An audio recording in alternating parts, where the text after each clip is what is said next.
중국 대륙을 관통하는 6,300km에 달하는 장강은 그 규모만큼이나 풍부한 어족 자원으로 유명하지만 최근 들어 물고기가 급격히 줄어들었습니다. 장강 상류의 희귀 물고기 국가급 자연보호구. 환경감시단의 순찰에 동행했습니다.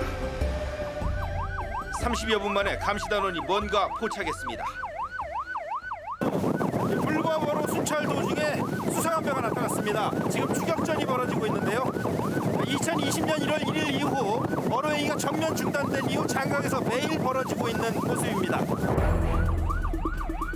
도주하는 어민을 끝까지 추격해 붙잡습니다. 어선 안에는 반쯤 기절한 상태의 민물고기들, 작은 물고기까지 발견됩니다. 배터리를 이용해 전기로 물고기를 기절시키는 불법 어로 장비가 압수됐습니다. 这个是升压器，可以把这个电瓶的这个电压可以升到3万伏，这个很厉害的，在长江里面环深几十米都可以把电起来，把鱼电起来。 중국은 올해부터 2030년까지 10년 동안 장강에서의 모든 어로 행위를 금지했습니다. 불법 어로의 싹을 자르기 위해 어민에게 보상금을 주고 아예 어선을 부숴버렸습니다. 장강의 어촌 마을은 유령 도시가 되어버렸습니다. 극약 처방의 배경은 물속의 판다라 불리며 중국 최상위 보전 대상 주걱 철갑상어의 멸종 선언입니다. 길이가 7m까지 자라는 중국 최대 담수어 주걱 철갑상어는 2003년 마지막으로 목격됐습니다. 2002년 12월 난징에서 발견된 3m 크기 주걱 철갑상어는 너무도 오랜만에 발견된 것이라 전 중국을 들뜨게 했습니다. 희귀 어종의 발견 소식에 모두가 정성을 쏟아부었지만 부상이 심해 허무하게도 한 달 만에 죽었습니다. 모두가 슬퍼하고 있을 때 기적 같은 일이 벌어졌습니다. 보름 만에 쓰촨성의 어부가 3.5m짜리 주걱 철갑상어를 다시 잡은 겁니다.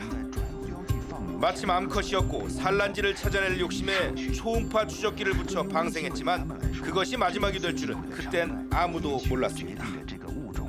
它触礁以后，然后又正好又碰到过年的时候，然后他们就赶紧去修船，等到把船修好了以后，又去找信号，已经失踪了。 이후 17년을 기다렸지만 더 이상 기적은 없었습니다.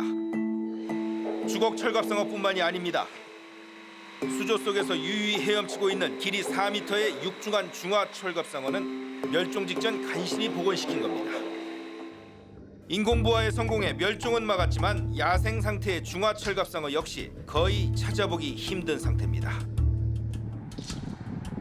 중국의 민물고기 연구소는 중화 철갑상어와 장강 철갑상어 등 철갑상어 인공부화를 통한 보존에 전력을 다하고 있습니다.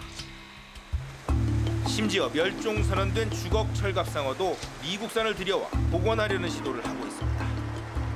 它是美国的白鲟吗？对，它就是美国白鲟，啊，几岁嘛？ 8岁多，快9岁了。不一样的中国的白鲟。不一样，不一样，它这个吻，它这个美国白鲟，它这你瞧，它是扁平的，而我们中国的那个白鲟，它是一个棒状的、圆形的。 모든 문제는 1981년 거저우댐 건설과 함께 시작됐습니다. 2006년 완공된 세계 최대 용량 수력 발전소 샨샤댐은 철갑상어의 고립을 더욱 심화시켰습니다. 이곳 장강의 물줄기는 그야말로 토막토막 끊어졌습니다. 특히 철갑상어와 같은 회기성 어종에게 이것은 아주 치명적인 일이었습니다.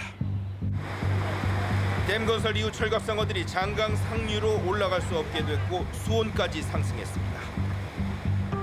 실제로 주걱 철갑상어는 1980년까지 매년 75톤가량 잡히다가 댐 건설 직후부터 거의 사라졌습니다. 거저우댐과 샨샤댐보다 한참 상류에 위치한 옛 야생 철갑상어의 산란지를 찾았습니다. 세 개의 커다란 바위 아래 물살이 샌 곳이 바로 야생 철갑상어의 산란지였습니다. 以前人那是中国原产子的时候，我是从海头开了村，从海头游到我们这个地方，你懂吗？寒露霜降以后，从这鱼才把子产了之后，我才老又归于海了。 철갑상어가 즐겨 먹는 작은 민물개가 지금도 눈에 띕니다. 여전히 이렇게 맑고 차가운 물이지만 철갑상어만 사라졌습니다. 바닥은 이렇게 자갈과 모래로 이루어진 철갑상어가 여전히 산란하기 좋은 환경입니다. 야생 철갑상어 잡이는 1982년 전면 금지됐습니다. 사람 손바닥만한 당시 사용된 낚싯바늘에서 야생 철갑상어의 힘을 느낄 수 있습니다. 有些人中华人就凶来的，往大的时候要把那船拖起跑，拖起跑的时候，等于在把拖起跑了后，等于像现在的活水跑一样的，跑得很快。也要现在跑板够了，然后你就得得着了，你就等得着。 양쯔강이라고도 불리는 장강에서는 철갑상어뿐만 아니라 매년 여러 종의 생물들이 사라지고 있습니다.